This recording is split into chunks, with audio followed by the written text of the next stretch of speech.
We're here joined by Senators Hooper and DeSantis from Pinellas County. I want to thank them for their work. We also have Representatives Cheney and Barfield. We have our Department of Business and Professional Regulation Secretary Melanie Griffin.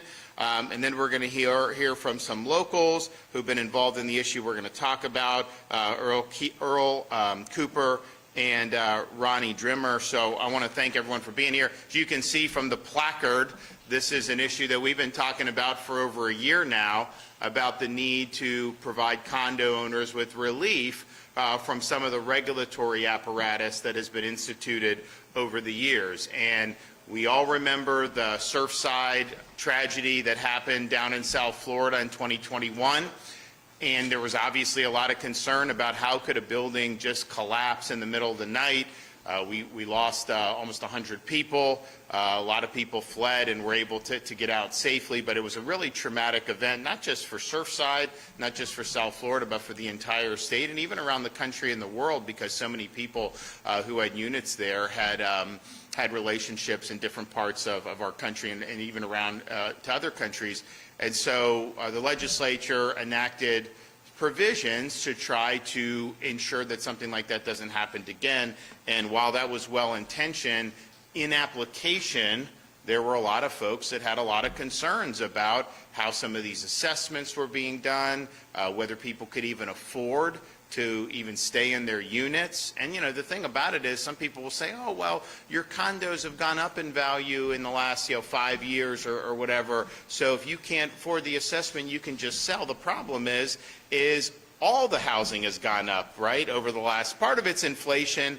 Part of it is there's been a huge demand to be able to live here in the state of Florida. And so people's home values have gone up and they've risen.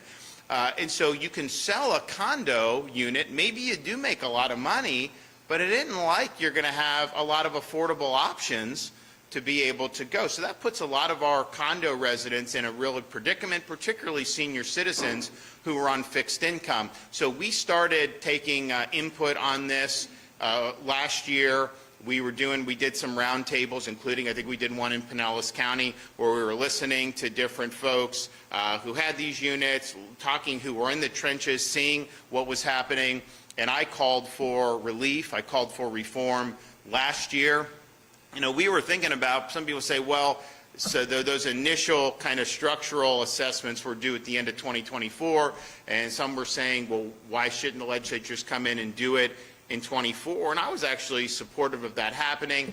It didn't seem like they were necessarily ready for a product, but we knew that time was of the essence. I called a special session in January of this year. Immigration was a big one, and we've had huge success with that. But we also called it for the condos, because I thought if we could start the year off with the condo reform, one, that'd give people peace of mind to know there's relief there, could also set different expectations, and then all these assessments could be done differently, and these reforms would really make a difference. That was not taken up, and I know a lot of people were very disappointed in the leadership, particularly in the House of Representatives, for not being willing to address it at that time. And quite frankly, it didn't look that promising through a lot of the legislative session. There was various products moving. I think the Senate in Florida had a good product, and fortunately, kind of at the last minute, probably the last week, that eventually passed, and we were able to get something that's now on my desk and that we will sign here today. So the bill that we will sign will make changes to the regulation of condos and cooperatives. It'll increase transparency and accountability on condominium associations, and it'll provide needed financial relief for condo owners. And there's a lot of different things that are in the bill. I know some of the speakers are going to be talking about some of these, but clearly one of the things that we were looking at, very important, was affordability. People need to be able to afford to live in these units, and especially if they're getting assessments on things that maybe they do need to be done, but it isn't like the integrity of the structure is at risk here. They need to be able to work those out, and you shouldn't have this mandate apply in that way. The bill also enhances accountability for condo associations. Very, very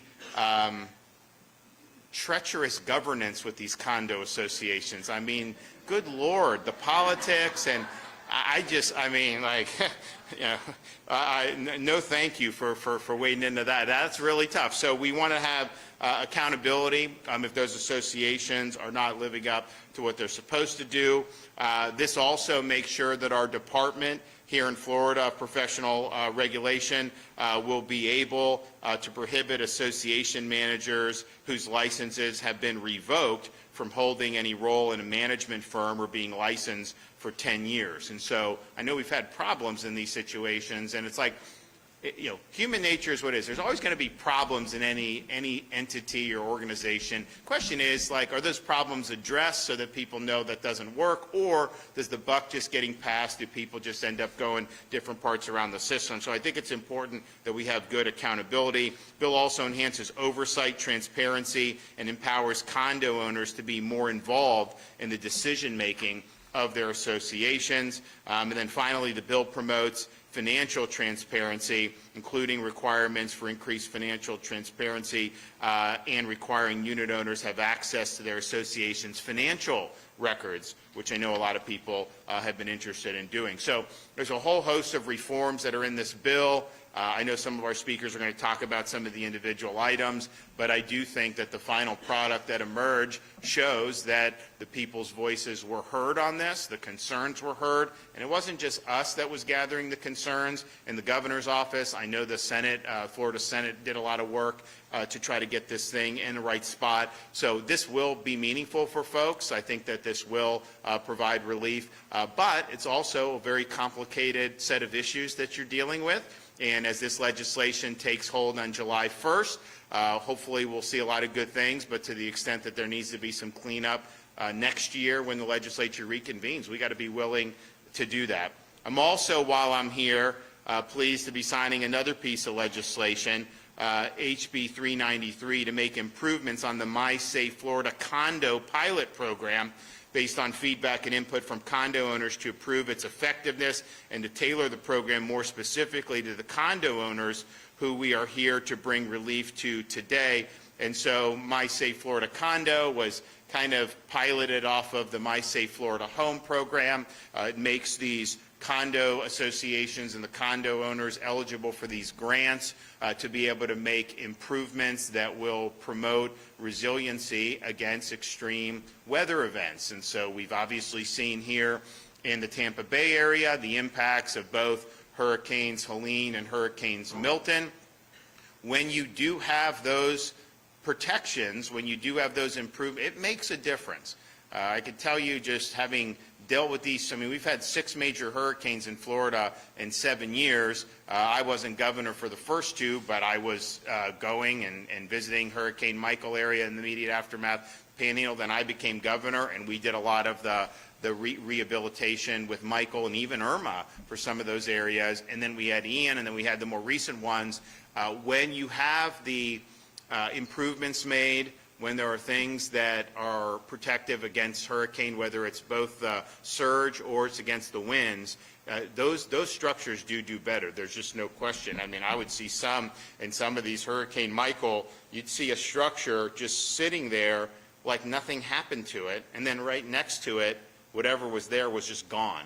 I mean, it was really a difference. And some of that is the construction, the more modern building codes, all that. Some of the older things are just more vulnerable. But I'll tell you, these things are good. So this will help answer the call there, and it could be something that we end up expanding. Now, one of the things I also called for in January when we called the special session on immigration, we did call for condo relief.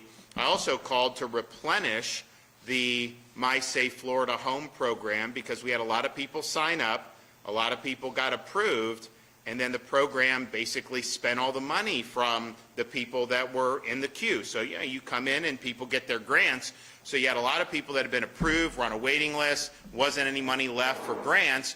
And so I was like, in January, especially on the heels, because the legislature appropriated that money prior to Milton and prior to Helene, that was in the spring of 2024, why not replenish all that, get everybody off these waiting lists, at least in the affected counties of of Debbie, Helene, and Milton, and then guess what? They could actually do these repairs and and helps with their rebuilding and everything. If they can rebuild it in a stronger way, why not just do it then? Of course, that wasn't what was done, and so now that they do have some money in the budget for this year, which I will prove.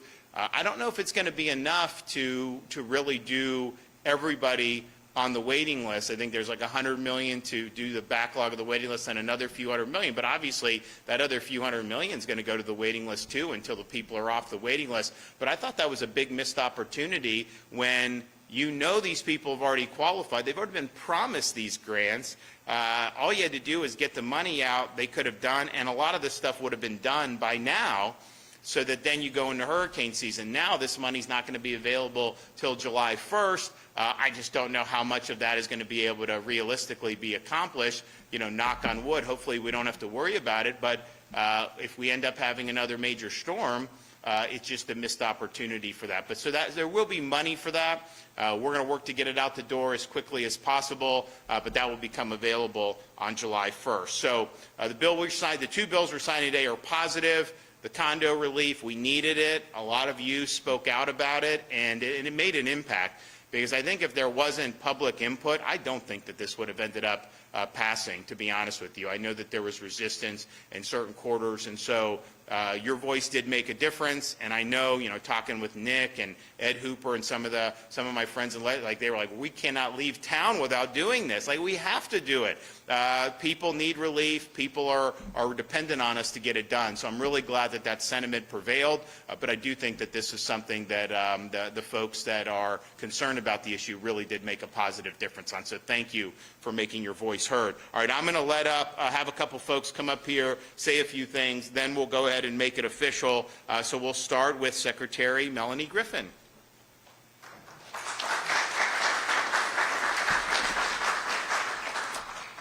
Thank you and good morning. As the governor said, I have the honor of leading the Florida Department of Business and Professional Regulation and its more than 1.7 million licensees, including our businesses and professionals. That includes also working with over 28,000 condo associations over the state, for which DBPR attends meetings, assists unit owners and board members, investigates complaints, enforces condo laws, and educates stakeholders regarding their rights and responsibilities. I want to sincerely thank the governor. As you've heard, he's very passionate about condo reform and calling for the relief that we're seeing here today, and his steadfast commitment to the well-being of Floridians and focus on providing relief to condo owners has been crucial to addressing the issues that are necessary to create reform. Thanks to his leadership and that of the legislature, we have greatly improved safety and transparency while also empowering unit owners to hold their boards and associations accountable. Specifically, House Bill 913, which the governor is here in part to sign today, is a significant step forward in further prioritizing condo owner interests across Florida. And we can help with prioritizing their priorities that they have voiced over and over again to us, while also continuing to make our condominium communities safe.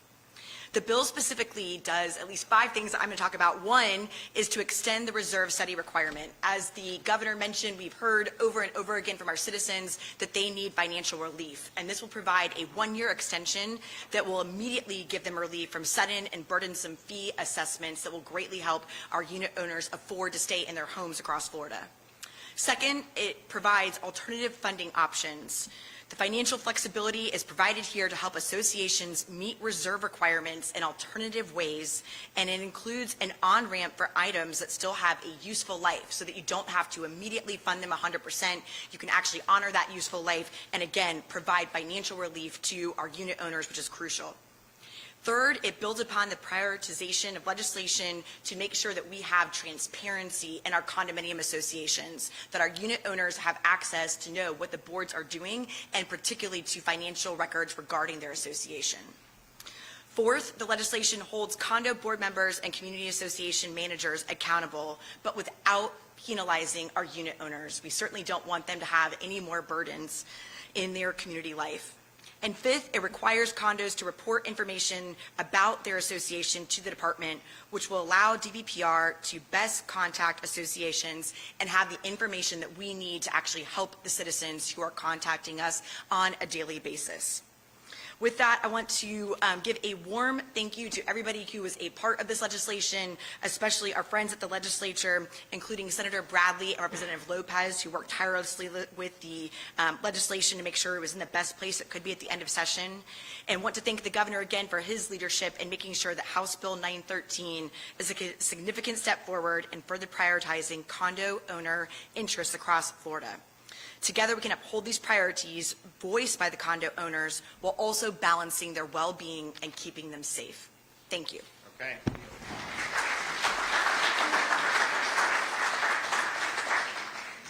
Hi, my name's Earl Cooper, and I've got a condo over in Bel Air up on the bluff that is luckily was 10.5 feet above sea level.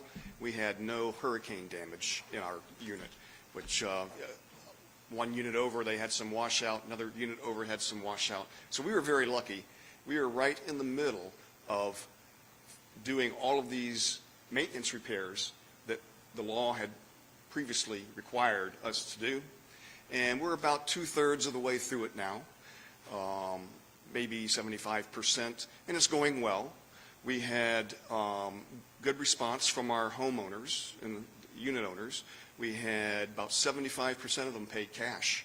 That our building was pretty well off type. Some were the 100-year-old lady who had never made money in her entire life, and she's living on Security. And there were some problems there. We offered a couple of different payment plans, but most people elected to pay out of their savings.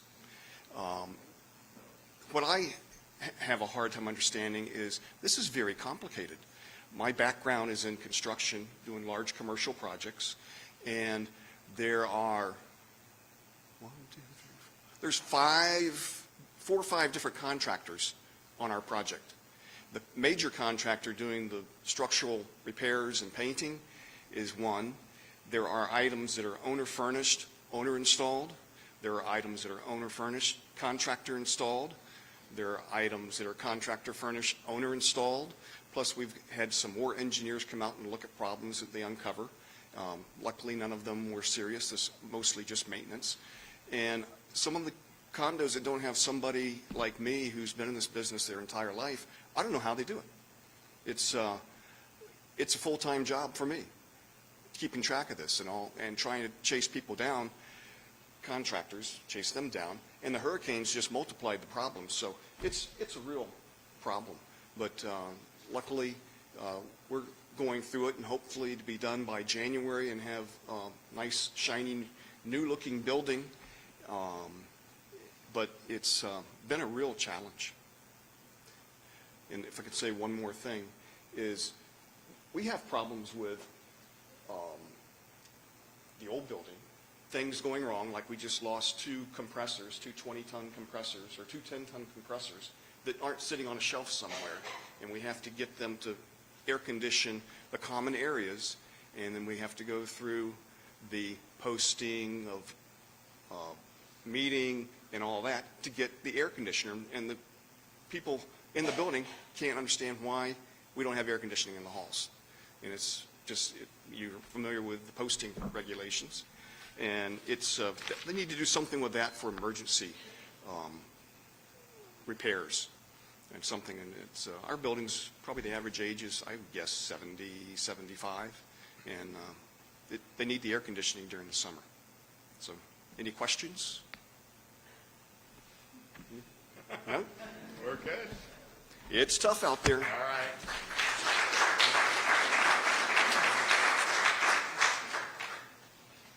Hello, my name's Ronnie Drimmer, and I'm the board president, volunteer board president, at a condominium that's 70 units, and it's a 55 and over condominium. And I want to thank the governor for getting some relief done and some accountability. The accountability factors in this bill are actually very good.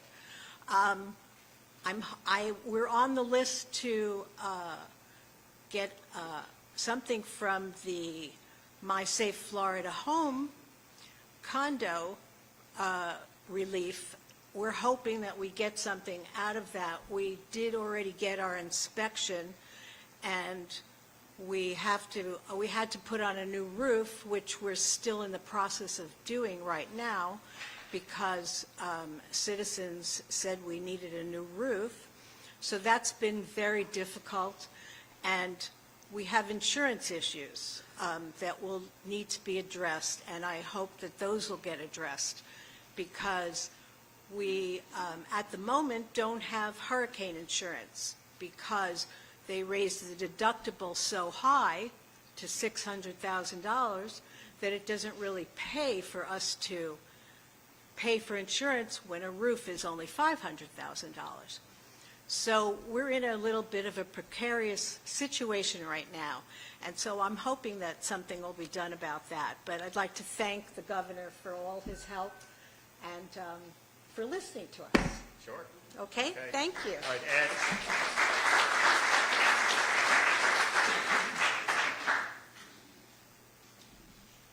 Governor, good morning. Good morning, everyone. I'm Ed Hooper, the Senator for District 21, where you're sitting or standing. It's a pleasure to be here. I want to start by making sure that Frank Chivas is in the back, and the owner of Baystar Restaurants, our host today. Thank you, sir, for your hospitality. The governor mentioned it earlier, and I'm going to verify. He has been passionate about condo reform much sooner than the legislature took action. And in the Senate, our Senator Jennifer Bradley from Clay County, which probably doesn't have many condos, is the expert that we count on to make sure that we do as much good as we can, but more importantly, do no harm. And she has guided us through this previous session that seemed like it went on for a year and a half, but it was only 105 days for the 60-day session. But it's the right thing to do. We all attempted to make sure there was never a collapse again, like happened in Surfside. We overreacted, probably, and now it's time to make the change. People were losing their homes. Elderly people are losing their condos because they could not afford to make the increase in their monthly HOA fees. That's just wrong. 23 million people call this place home. There'll be more than that next year and the year after that.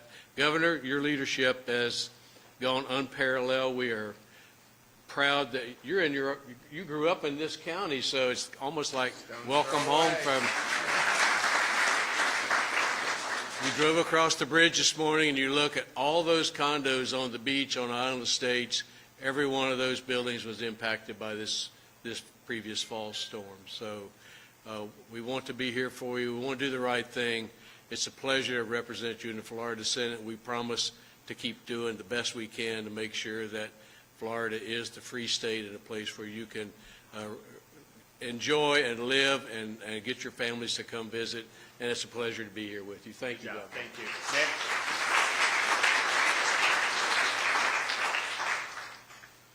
Good morning. State Senator Nick DeSantis. I represent District 18, which is just south of here, southern half of Pinellas County. Number one, Governor, I want to thank you for your leadership. He is spot on. I think it was trying to figure out when it was, August or September. We had a roundtable in Pinellas County. We talked about the importance of a special session because we had folks like Earl and Ronnie giving us their feedback. And by the way, they were one of hundreds, if not thousands, of residents across our state saying we need relief. We have to make hard decisions. We're going to foreclose on our condo, or we're going to have to move out of the state of Florida. And for leaders in our state, whether it's at the executive or legislative branch, we want folks to come here and know that they can live in paradise. They can afford to live in our great state. This bill goes a long way in addressing those concerns. And then as we move forward, we need to identify other areas of concern that we can address. Ronnie and I talked about the insurance, crisis, if you will, that her condo is facing. That's one condo out of thousands in our state that we're going to continue to listen to. Anytime that we can make a change legislatively, I'm certainly committed. And Senator Hooper is right. Senator Bradley has been an incredible champion on this issue. I want to thank her for her leadership She's not able to be here today, but for someone who doesn't have a condo association in her district, for her to step up and lead the way, not this past session, but the last 2 sessions, and have that passion to work with our secretary time and time again to make sure we get this right is something that I'm very proud of. So I appreciate the governor's leadership, the leadership of the legislature, and the work is not done. So Ronnie, I look forward to speaking with you and the folks in your association. We're committed to get it done, and that's why we're here today. Thank you so much. Okay. Well, we appreciate everybody that was involved in this, Senator Jen Bradley for spearheading the legislation, and then everybody. Certainly, I know Ed and Nick were very concerned about it. We had a lot of our senators from southern Florida that were very interested in these reforms because, quite frankly, I mean, they've got a lot of these condo units, and that's just the nature of it. So we're glad to get it done. I was thinking when we were doing these roundtables that just everyone would have said, why not do it sooner? But, you know, sometimes the cookie crumbles in different ways. But we are here today. We're going to put our John Hancock on both of these bills in 1 second. So any of you guys that want to come up and be a part of the signing, we'll go ahead and do that. All right. So, there's the condo bill. Please remain seated. Thank you. My Safe Florida home. All right. Today is the 23rd. Am I right? Yes. 23rd. You're always right. All right.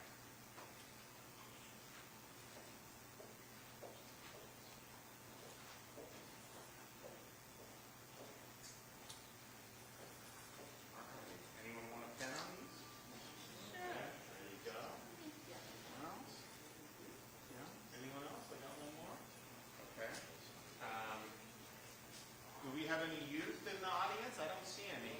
You know, I've learned over the years when you give the kids the permanent marker. So we've got the non-permanent markers. So if you guys, you want one? Come on up here. Happy birthday. What's your name? Isabella, how old are you? What grade are you going into? Oh, wow. Well, there you go. Okay. In fact, I'll tell you what. You have friends or siblings?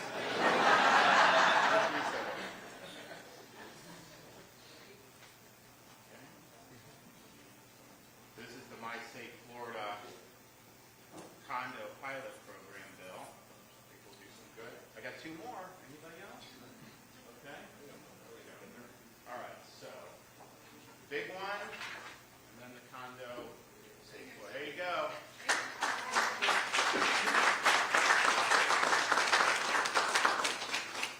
Good deal. All right. Well, thanks, guys. Appreciate everything. Yeah, absolutely. Yep. Well, it's a beautiful day, and this is a great part of the state. Obviously, as Ed mentioned, you know, I grew up just a stone's throw from here, so I'm, in some respects, you kind of spoiled. Like, you look and think, like, this is what a beach is everywhere, and it's not. Like, there's a lot of beaches that are just not even close to this all around the country. So it's a really great spot.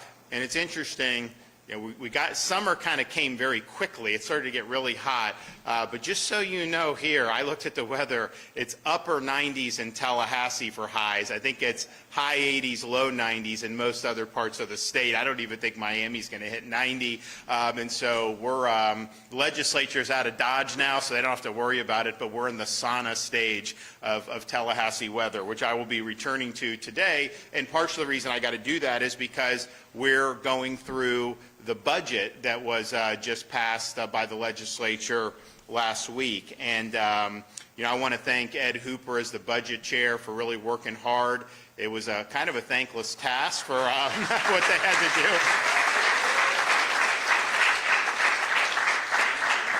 And it's unfortunate, but the reality is, you know, the House leadership drug this out for 45 days for really no reason at all. The budget that was enacted is not any type of sea change. There was no major policy victories in it. It was something that could have been done 45 days ago. I hear these things about, some people in the House were saying, the Senate spends too much money and we're going to make sure that we stop, spending all this money. Just so you know, because first of all, the Senate House can put, and then I veto money, so the budget always ends up less. But Florida, we're the second lowest per capita state spend of all 50 states in the country. We have over 3 million more residents than New York State does, and yet New York State's budget is over twice the size of the state of Florida's budget. Would you rather get a driver's license in New York or Florida? Would you rather drive on the roads in New York or Florida? We have better education. So we're doing it in less than half the budget. In fact, New York City's budget, just New York City, is more than the entire city. We've got 23.5 million people now. New York City, I think, is like 8 million people, and yet their budget is more than ours. And I can tell you, I've driven on those roads going in and out of the city, and it's like you get motion sickness because there's so many potholes and all this other stuff. But I can tell you this, I'm not a political prognosticator knowing what's going to happen in that mayor's race. That's going on right now, but I will tell you, if that leftist does win, you're going to see Palm Beach real estate go up another 20%. That will happen very quickly, because as bad as some of what they've had, this is like de Blasio on steroids. So we'll see. But and look, I follow these things to a certain extent because it affects us. When the current Chicago mayor got elected, Naples real estate went up, right? Because it's like they had bad and then they elected worse. And so some people say, we're just going to get out of Dodge. But the reality is we're less with 23.5 million people than even New York City is. If you look, since I've been governor, if you take all the debt in Florida's history, 180 years, we've retired 41% of it just in my tenure as governor.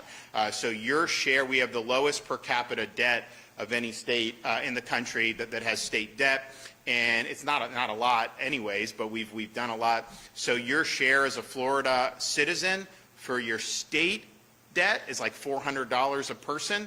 Your share of the national debt from the federal government as a U.S. citizen is $106,000 per person. So it's just, and ours is declining and theirs is going up. We have the lowest number of state workers, state government employees per capita in the entire United States. And so that's just the reality. That was the reality before this session. That's the reality after this session.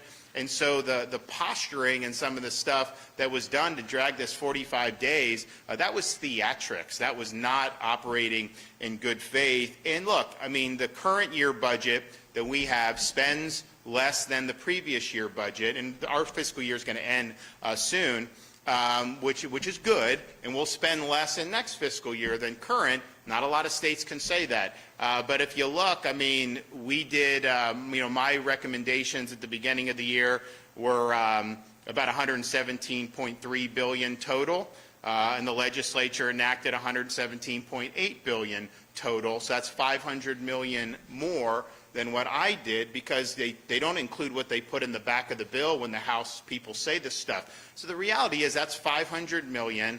And, I think if some of the House leadership is saying that we're spending too much and whatever, then don't I have to take at least $500 million off to get under what I recommended to be able to get where we are? So we're going to be going through all this and making, very sound decisions. But the reality is we have less than 2 weeks with a lot of stuff on our desk. And there's all these things that get put in the budget, and I have to approve or veto each one individually.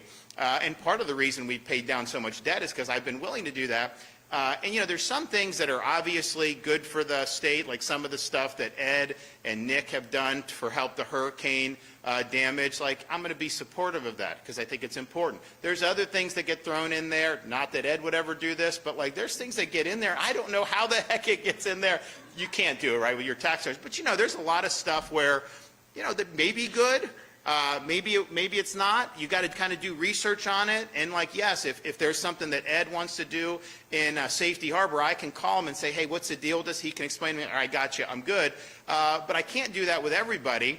And, you know, my staff and I have a limited amount of window now to be able to do this. So we're going to work through it. We're going to be very thoughtful about it. But, you know, we are here 45 days plus after the regular session, and it didn't really need to be that way. And I think a lot of people, Ed and his colleagues, I think they worked in good faith, but this is not the way that you want to be doing this. And so I just hope people appreciate that. But you guys should be proud of your senator here, because was not easy with what he had to deal with, and they were able to eventually land the plane. So thank you, buddy, for what you did during this time. All right. Yes.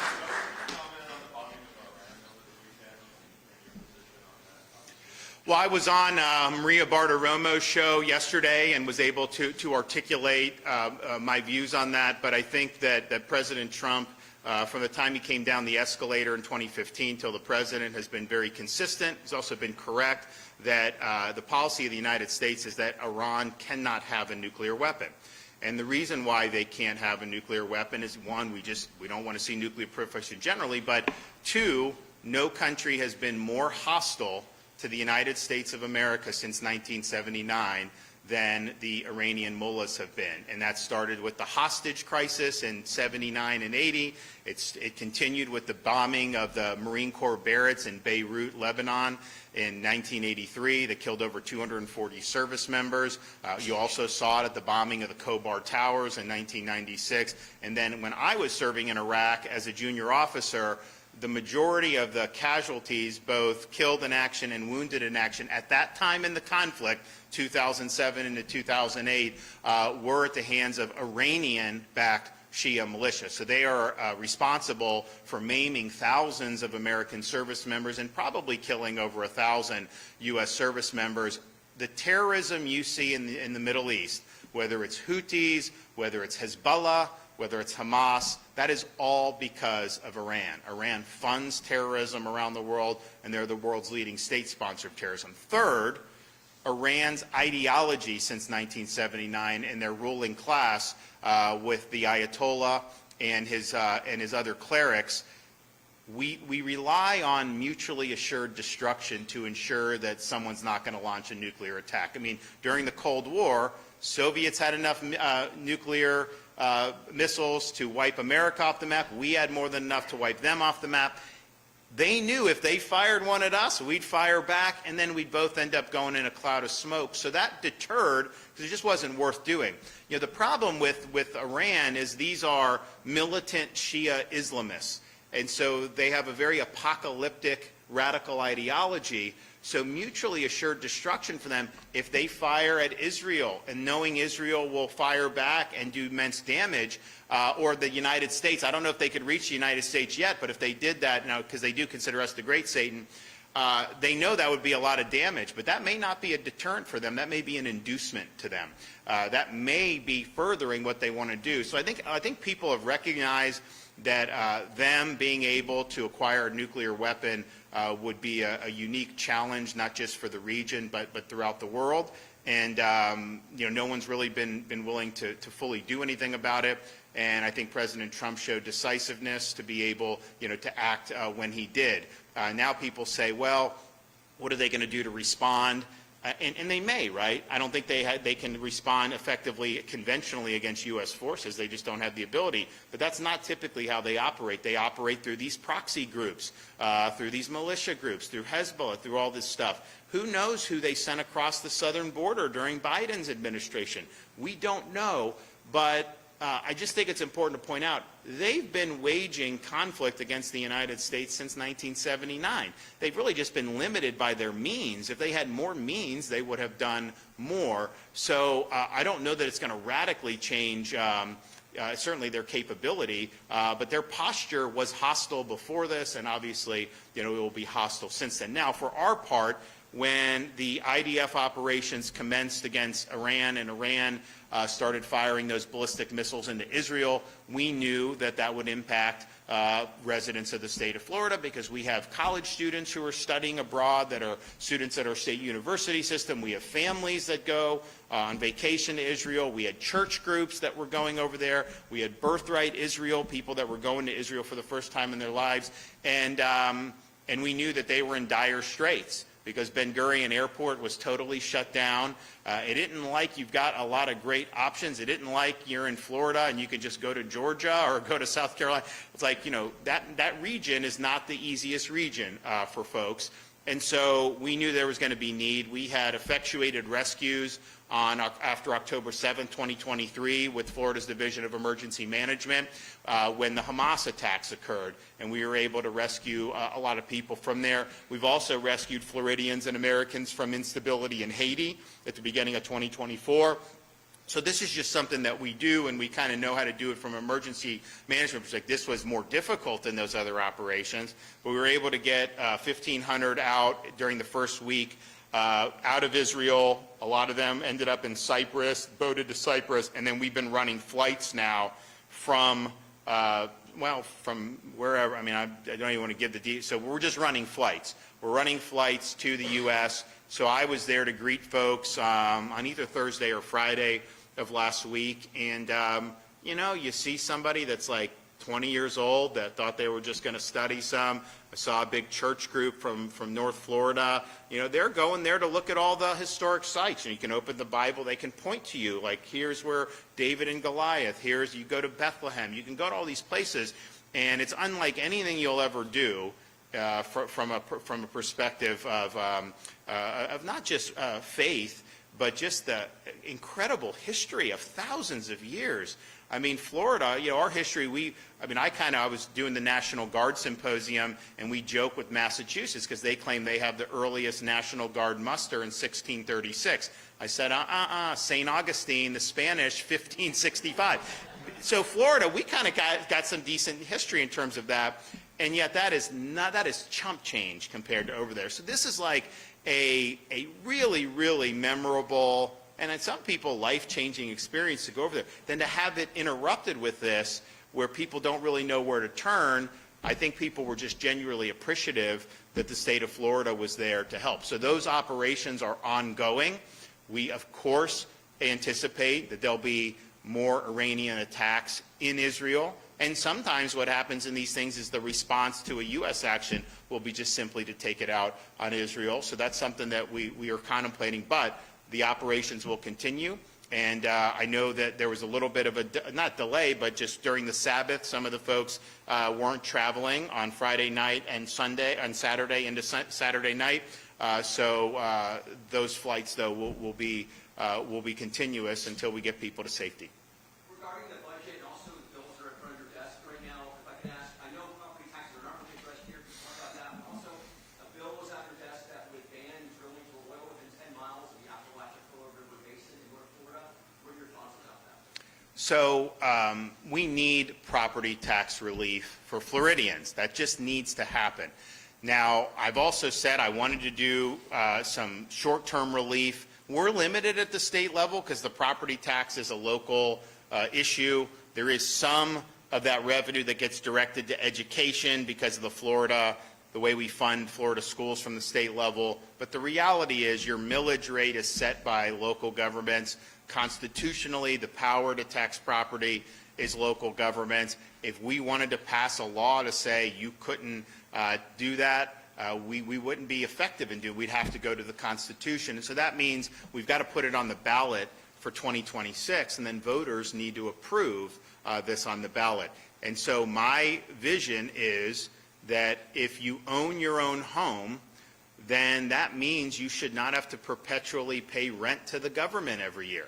Because right now, you bought a house 50 years ago, and who knows how much you paid then with inflation and property values going up. They're now telling you your house is worth so much more. And even if you have homestead, it doesn't completely prevent increases. So now you're on a fixed income. You just got to keep writing a check each and every year. And then even for young families, people that buy homes now for the first time, they're buying it at a much higher valuation than what you would have been paying 5 or 6 years ago. That means their tax basis is a lot higher. So that means they're getting hit all the time. And we don't need to live that way. We really don't. We've shown at the state level we don't have an income tax.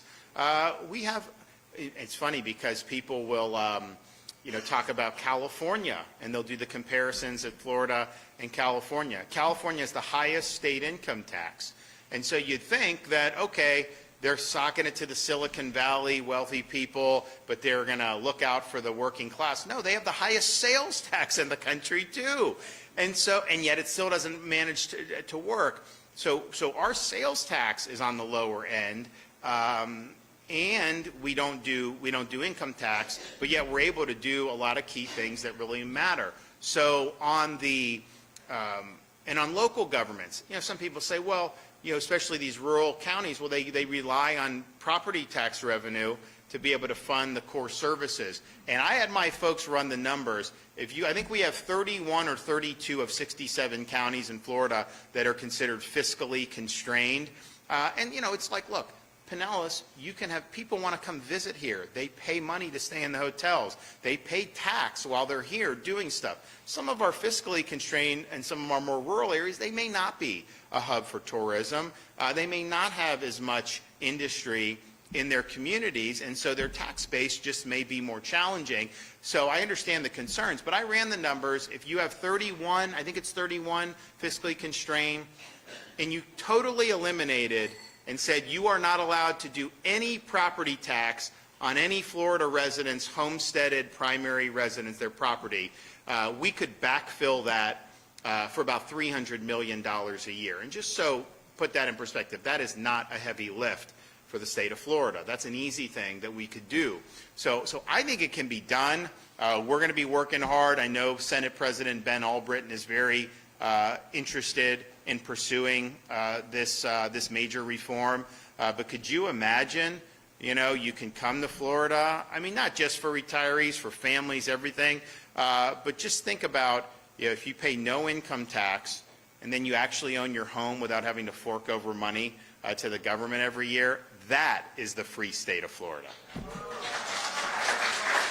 Oh, well, so I haven't looked at the bill, but they did the bill because this goes back. There's a company that had historically had permits, not in the Apalachicola Bay, but kind of within a 50-mile radius, and they had been getting those awarded every year. Some of the folks locally didn't like it, but the reality is they ended up getting some type of litigation. There was an adverse administrative law decision against that company. So because of the kind of change in law, the Division of Environmental Protection, Department of Environmental Protection, Florida, denied the permit. And so what the bill was seeking to do, that permit has actually been denied. So I haven't looked at it. I know they were pushing it because they didn't like the fact that this company had historically gotten these permits. There's been a change in kind of how the administrative analysis is, I guess, and so the department is following that. And by following that, they did deny that permit. But I think, and I'm not sure whether the administrative law judge was right or whether DEP was right historically. I don't know, but I do know that they've sided with that decision and denied the permit. Anything else? Yes. I've got a question, but before I do that, before I ask it, I just want to thank you for three things. I think, first of all, thank you for your service. Okay. Secondly, I want to thank you for what you've done to the legal immigrant, because I'm a legal immigrant. I've been in the U.S. for over 46 years now. Unfortunately, when I first came over here, we went for a blue state. It wasn't blue back then. It was Illinois. And then, of course, we moved to... That was a little blue. But that got worse, right? And then, because of the harsh conditions in winter over there, we moved to Washington, and it's become really, really, really bad. Washington State or D.C.? Here, we're here since 20... Washington State or Washington, D.C.? Okay. And so... Well, it's actually, the thing is, it's like you have this big state, and it's like 95% red, but then you have Seattle, which overwhelms everything else. And so, like, the people that live in that greater Seattle area, they run the state, and everybody else is basically chopped liver when it comes to policy. And I'm glad that Governor Minsley is out, but it was replaced by even worse law. So I want to thank you for doing what you've done during the COVID crisis. You kept our state open. And now my question is, I don't know if it's too early Probably it is. I know that you're on your final term because of the term limits. I just want to know if you have any endorsement for the next one. So, no, I mean, basically, I've got to get through this budget process. I mean, that's what I've been telling people. You know, you have these legislative sessions. That's where people kind of focus. So I don't really focus on politics during that. We'll go through the budget. We'll do this. We'll sign it, and then we can start to kind of look at some of these other things about going forward. So people have been asking me for many months now, but I've been basically saying the same thing. So first things first, we're going to get through all this. But I will say, I mean, I think it's the fact that you saw some of the shenanigans that were pulled, by the leadership in the House. A lot of people look to Florida for leadership. People have moved here to escape bad policies and come to embrace good policies. Why would you want to try to sabotage that from within? I don't understand the process. I mean, you mentioned the illegal immigration. I called the special session in January. Had I not called that, it would not have gotten done. I can tell you, if I had left it to the regular session, there is no way in hell that the House leadership would have been willing to do it. We had to focus the attention on a hot-button issue. I had a series of very strong proposals, and it's not like they were like mine. This is what people who know this space know needs to be done. And most prominently is we wanted to require all state and local law enforcement agencies to participate and assist ICE in enforcing immigration laws. If you don't do that, then you're not going to get the job done. And that was tanked by the House Speaker initially. He tried to run a bill that would have eliminated the governor's ability to do anything to enforce immigration law with the federal government. That's a de facto amnesty bill. I'm sorry. That is wrong. And we fought it. The voters rejected it. And so we ended up getting what we got. And there was a reason why Florida has half of the 287G agreements in the country with state and local law enforcement, because we required it.